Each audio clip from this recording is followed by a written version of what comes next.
Fala pessoal, para quem não me conhece, meu nome é Lucas Moraes, eu faço medicina aqui na UFCG em Campina Grande, na Paraíba, atualmente no 6º período, e nesse canal eu trago vídeos de orientações, de dicas e de estratégias de estudo para Enem e vestibulares, com base na minha experiência de aprovado em medicina na Universidade Federal, direto do 3º ano do ensino médio, com mais de 820 pontos de média geral no Enem 2021.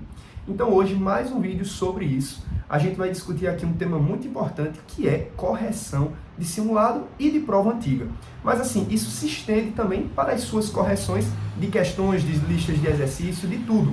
Então, tudo que você faz de prática no seu estudo, a gente vai discutir um pouco aqui sobre como corrigir, como tornar essa correção produtiva para que você consiga fazer simulados, fazer provas antigas ao longo do ano e a cada simulado, a cada prova realizada, você consiga ver que ela, de fato, está sendo produtiva na sua evolução. Então, a gente vai discutir aqui algumas estratégias importantes, comentando um pouco sobre a principal estratégia que eu utilizei, que foi o caderno de erros, mas a gente vai discutir sobre tudo em relação a analisar o seu rendimento na sua prova antiga, no seu simulado, ou até mesmo numa lista de exercício. Então, vamos lá. Todo mundo sabe que esse tema é extremamente importante. Não adianta você fazer todos os simulados do mundo, todas as provas antigas, e não ter noção do seu rendimento, da sua média de acertos, das suas áreas que você tem ponto forte, tem ponto fraco. Qual é o seu principal dia, por exemplo? Tem muita gente que é bem no primeiro dia, na redação, mas não consegue ir bem no segundo dia. E às vezes a pessoa fica se enganando, fica, pelo menos assim, sem realmente ver a realidade e ver que está indo mal, que está acertando pouco e que não está evoluindo. Então assim, tem muita gente que faz o simulado, olha os seus acertos, não gostou do resultado, esquece, joga fora aquele simulado. Tem muita gente que faz o Enem, joga fora o Enem. Enfim, você tem que ter noção de que tudo que você faz parte do processo e tudo isso vai construindo o seu rendimento.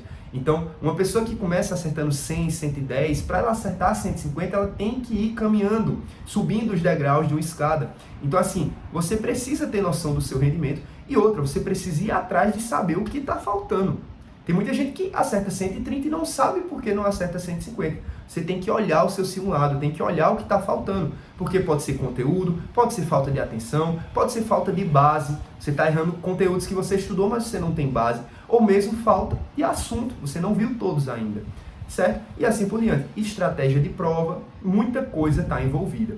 Então, claro, a análise é essencial para qualquer correção que você vai fazer e tenha noção de que essa é uma das etapas principais para você garantir a evolução. Então vamos lá. A partir do momento que você faz um simulado, uma prova antiga, a primeira fase, né? O que todo mundo faz depois, tem que ver os seus acertos e os seus erros. Então esse ponto é essencial, claro. Você tem que pegar ali o gabarito, a princípio só as alternativas e ver quantos acertos fez em cada área. Inclusive vou deixar aqui embaixo, na descrição, um vídeo que eu fiz sobre um guia de simulados e provas antigas que você tem que fazer esse ano de 2025 e você pode até adaptar se você estiver vendo esse vídeo em outro ano. Mas saiba que tem que acompanhar os seus rendimentos, por isso eu tenho um vídeo sobre planilha de simulados para o Enem 2025, certo? Mas vamos lá, você fez a prova, você corrigiu, viu quantos acertou, quantas errou, tanto em linguagens, tanto em humanas, matemática, natureza, somou tudo, pronto, seus acertos ali das 180 foi isso. Feito essa parte, essencial, claro, você vai para a etapa mais importante. Você vai ver o que você errou.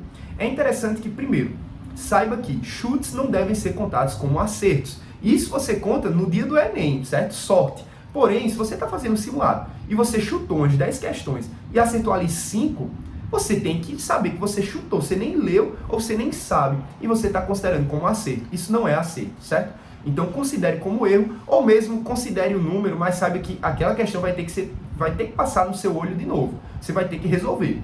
Então assim, primeira parte importante, corrigir via acertos e erros. Diferenciar o que foi acerto de fato, o que você fez e chegou na resposta, e aquilo que você teve dúvida, fez por eliminação, chutou e acabou acertando. Olhe bem essas questões, porque elas podem fazer a diferença. Às vezes você diz, acertei essa questão, não tem nada não. Mas às vezes essa questão traz algum conceito, traz algum raciocínio que você não soube na hora, acertou a questão por acaso e precisa dar uma olhada para evoluir. Então tenha noção do que acertou de fato. Tirando isso, agora vamos focar em erro e nesses acertos duvidosos. O que é que você vai fazer a partir disso? Parte essencial Você não pode simplesmente, errei essa questão, vou olhar aqui o gabarito, é B, entendi, vamos embora. Não, você tem que ter noção de uma coisa muito importante, tentar resolver novamente. Leia a questão, pegou ali, você tem um horário reservado na semana para correção de simulado, você pegou a questão, leia de novo o enunciado, leia a pergunta, leia as alternativas. Por que você marcou isso? Porque era aquela. Tente pensar sozinho. Se for uma questão de natureza, de matemática que envolve cálculo, tente resolver novamente. Você tem que dar uma olhada e entender, caramba, o gabarito é esse. Por quê? Tente pegar o que você sabe e aplicar de novo para ver se a questão sai. Então, esse é o passo essencial, inicial. Você tem que, primeiro, tentar resolver e, segundo, até se basear na questão. Não adianta você corrigir sem nem ler novamente. Leia, entenda por que você errou, tente adivinhar ali qual seria a resolução correta, por que o gabarito é esse, e aí você vai para o comentário ou para a resolução em vídeo. E vem uma questão muito interessante.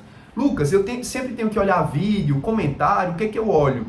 Claro, é sempre essencial que você tenha um material de base. Por exemplo, realizei um simulado do SAIS, do Bernoulli. Esse simulado geralmente tem gabaritos comentados associados. Inclusive nesse vídeo que eu vou deixar na descrição, eu deixei vários drives que lá tem esses materiais para você dar uma consultada. Então você tem que olhar o comentário.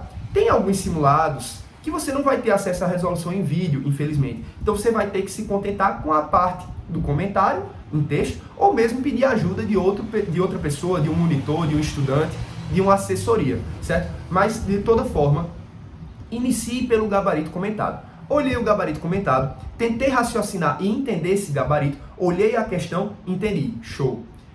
Se você não conseguiu, aí sim você vai atrás da resolução em vídeo. Se você quiser, olhe o gabarito comentado e a resolução em vídeo. Os dois juntos vai melhorar muito mais a sua compreensão da questão. Então, deu para entender? Veja os acertos e erros, veja o que acertou de fato e o que foi chute ou duvidoso.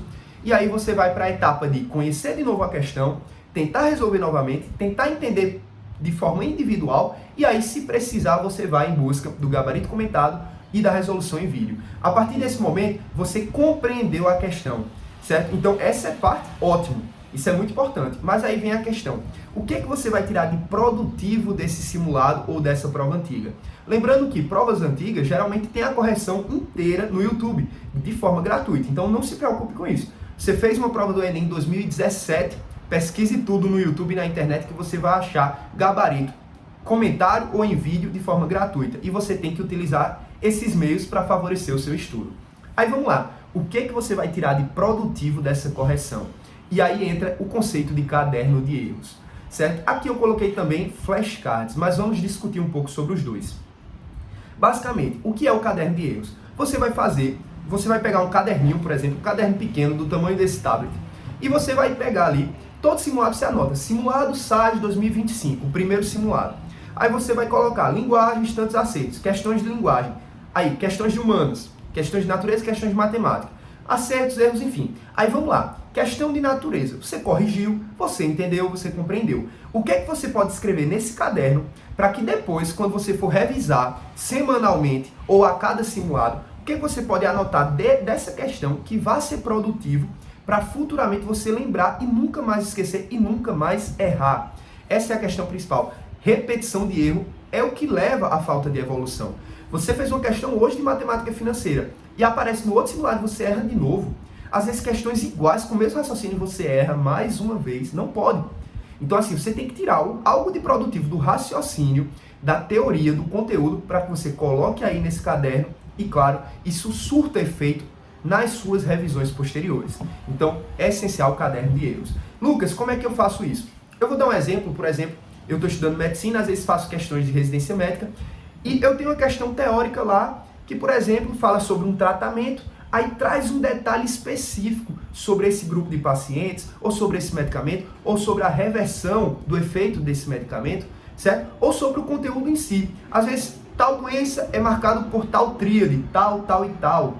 Ou essa doença apresenta esse sinal semiológico. Então entenda, você tem que tirar alguma informação produtiva que, colocando nesse caderno, você revise. Um exemplo importante do Enem. Você fez uma questão da parte de biologia sobre ecologia. Aí tem aqueles fenômenos da parte de impactos de meio ambiente. Por exemplo, a eutrofização. Aí você fez uma questão que comentou sobre a eutrofização e trouxe alguns conceitos novos para você.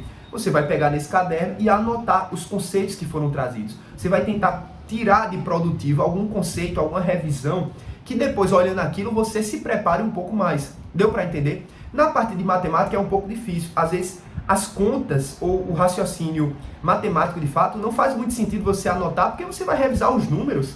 Então, às vezes, o que é interessante? Tentar anotar o raciocínio. Você fez uma questão de matemática financeira, ou de probabilidade, ou de arranjo, de análise combinatória, você anota ali qual é a dinâmica do problema e tenta lembrar, entender qual foi o raciocínio para chegar na resposta, certo? Então, anote fórmulas, anotar como chegar a uma fórmula, como chegar a uma unidade de medida, anotar, por exemplo, como transformar as unidades numéricas, métricas, enfim. Você tem que anotar algo que seja produtivo. Isso é muito importante para a natureza. Você fez uma questão sobre funções orgânicas. Aí estava lá uma hidroxila ligado, por exemplo, a um carbono ou uma ligação dupla. Aí é tal função orgânica. E você não lembra o que é. Anote quais são as funções orgânicas. Essa aqui, o ácido carboxílico, a cetona, o aldeído, é marcado por isso, por isso, por isso. Anote, faça um esquema, faça um mapa mental. Então você tem que trazer o que é de produtivo para esse caderno e revisar toda semana, toda vez que for fazer um simulado antes, você revisa os seus erros, enfim. E flashcard? Qual é o intuito do flashcard? É fazer o caderno de erros de uma forma ativa, com perguntas e respostas. Você vai no Anki, eu posso trazer um vídeo depois, se vocês tiverem interesse, coloque nos comentários, onde você vai transformar essa informação, como eu estava falando da residência médica. Fiz uma questão que falou sobre tal medicamento, sobre tal terapia, sobre tal conduta, e aí eu anoto lá. E eu faço uma pergunta: como é que se utiliza tal coisa? O que é eutrofização? Como é que se faz o cálculo da resistência equivalente da associação de resistores em série ou em paralelo? Aí eu anoto lá. E isso eu vou revisar com perguntas e respostas. Então, o flashcard vai me perguntar, eu vou tentar responder e depois eu olho a resposta que eu coloquei. Então, o caderno de erros ou os flashcards dessa forma são essenciais. Então entenda, ao longo de todo o ano, agora, por exemplo, em março, até o fim do ano, você vai tentar fazer todo esse processo, certo? Então, quando você juntar todos os seus erros e revisar semanalmente todos eles, e antes da prova do Enem oficial, você vai ter aí um leque de possíveis raciocínios e de possíveis lacunas suas que você errou e que agora você não vai errar mais. Então, esse é o objetivo. Lembre sempre, vá atrás dos seus erros, vá atrás dos seus pontos fracos, corrija e tire de produtivo algo que possa fazer diferença no seu estudo. Inclusive, eu tenho um vídeo aqui no canal, vou procurar e deixar na descrição, que eu mostro o meu caderno de erros na época do Enem 2021, para vocês entenderem um pouquinho como é a dinâmica. Para finalizar, pessoal, tenha noção de uma coisa muito importante.